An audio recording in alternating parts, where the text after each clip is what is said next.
I do not pretend to understand the moral universe. The arc is a long one. My eye reaches but little ways. I cannot calculate the curve and complete the figure by the experience of sight. I can divine it by conscience, and from what I see, I am sure it bends towards justice. When abolitionist Theodore Parker wrote these words in 1853, he did so with a vision for the nation that few then held. 1 century later, the Brown decision seemed to vindicate his dream. It marked the beginning of the end for de jure segregation, segregation by law. But the practice of segregation, de facto segregation, continued, and challenging this Southern dogma could be lethal. In 1955, a 14-year-old Chicago boy named Emmit Till traveled to visit relatives in Money, Mississippi.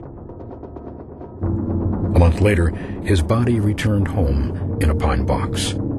For the high crime of whistling at a white woman, Emmit Till had been beaten and shot, and his body dumped in the Tallahatchie River.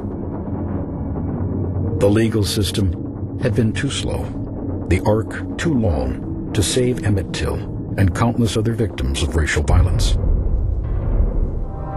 But in the mid-1950s, a new generation of activists mounted a campaign of direct political action and nonviolent protest to exorcise Jim Crow and its violent legacy once and for all. Their fight for freedom and equality became known as the modern civil rights movement. On December 1st, 1955, a department store seamstress boarded a city bus in Montgomery, Alabama.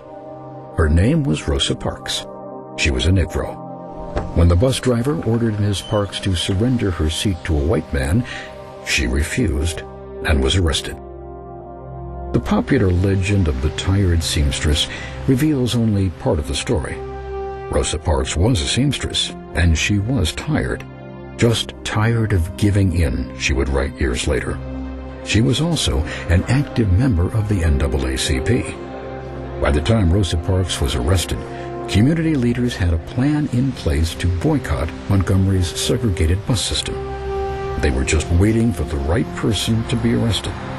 Someone who would anger the Negro community into action. Someone of unimpeachable character. Someone like Rosa Parks.